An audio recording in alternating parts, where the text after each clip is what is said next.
आगे का चैप्टर पढ़ लेते हैं। अब परशुराम जी कौशिक को कह रहे हैं। कौशिक यानी विश्वामित्र जी के बारे में कहा गया है। विश्वामित्र वो हैं जो राम और लक्ष्मण को सीता स्वयंवर में लेकर आए थे। तो उन्होंने विश्वामित्र को कहा है, कौशिक सुनऊ मंद येहु बालक। काफी गंभीर वाणी में परशुराम कह रहे हैं उनको कि हे विश्वामित्र, हे कौशिक सुनिए, मंद येहु बालक, यह बालक मंद बुद्धि है, इसमें बुद्धि नहीं है। कुटिल कालबस निज कुल घालकू, यह काफी कुटिल है, काल के वश में हो गया है, यानी मृत्यु को प्राप्त होने वाला है। निज कुल घालकू, अपने ही कुल का नाश करने वाला है।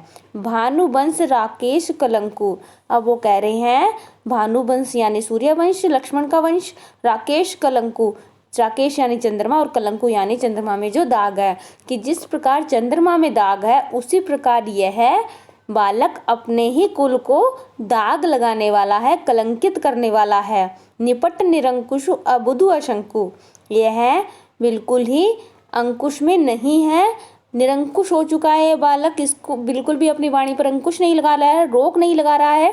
अबुद्धू, इसमें बुद्धि नहीं है। असंकु, और यह बिल्कुल शंका या शर्म भी नहीं कर रहा है, मेरे सामने इस प्रकार से बोल रहा है। काल कबलु होई छन माई, जिस प्रकार से यह मेरे सामने निडर होकर ऐसी बातें कर रहा है, तो काल कवलु, यह काल का भोजन बन जाएगा, मृत्यु को प्राप्त हो जाएगा। होई छन्माई, एक ही पल में यह मृत्यु को प्राप्त हो जाएगा, मैं इसकी हत्या कर दूंगा। कहो पुकारी खोरी मोहिनाई, मैं यह पुकार कर कह रहा हूँ, सभा में चीख कर कह रहा हूँ, इसमें मेरा कोई दोष नहीं है, कोई मुझे इसके लिए जिम्मेदार मत समझना, कोई मुझे इसका दोष मत देना।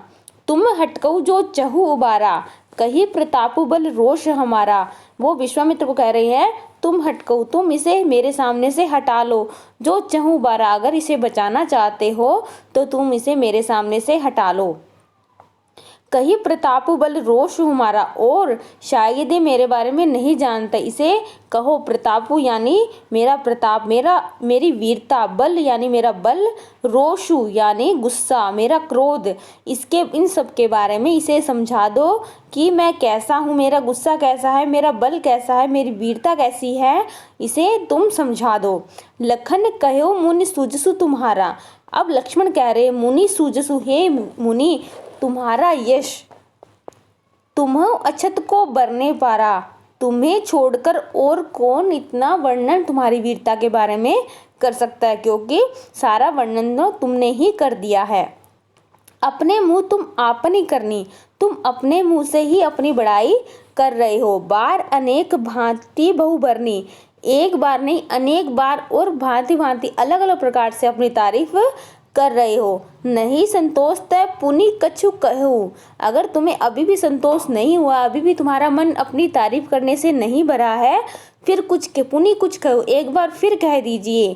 जनि रिस रोकी दुसहु दुख सहु, जनि रिस, अगर तुमने अपने क्रोध को रोक दिया, दुसहु दुख, फिर तुम्हें काफी दुख सहना पड़ेगा, इससे अच्छा है आप अपनी बड़ाई फिर से कर दीजिए। वीर व्रति तुम धीर अछोभा, तुम वीरता के व्रत को धारण करने वाले हो, धीर यानी धैर्यवान हो, अछोभा यानी कोई भी परिस्थिति में घबराने वाले नहीं हो, आप ऐसे हो। गारी देते न पाऊ शोभा, तुम्हें गारी देना शोभा नहीं देता।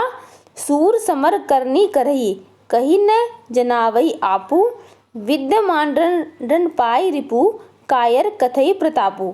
अब कह रहे हैं वो कि सूर समर, युद्ध स्थल में जो वीर होते हैं, करनी करई, अपनी वीरता अपना बल वो शत्रु को मारकर दिखाते हैं। कहीं न जनावई आपू, वो अपने मुंह से अपनी तारीफ नहीं करते, वो युद्ध स्थल में अपनी वीरता शत्रु के साथ लड़कर दिखाते हैं। विद्यमान रन पाई कृपु, और जो कायर लोग होते हैं वो युद्ध भूमि में शत्रु को सामने देखकर, कायर कथई प्रतापु, कायर लोग युद्ध भूमि में अपने शत्रु को सामने देखकर उसके सामने अपनी वीरता का बखान करने लग जाते हैं, बोलने लग जाते हैं, वो कुछ करते नहीं है, हथियार नहीं उठाते हैं। तो इसमें लक्ष्मण जी ने वीर पुरुष और कायर पुरुषों में अंतर बताया है कि वीर पुरुष केवल युद्ध स्थल में अपनी वीरता कुछ करके दिखाते हैं, और कायर लोग अपने ही मुंह से अपनी तारीफ करते हैं।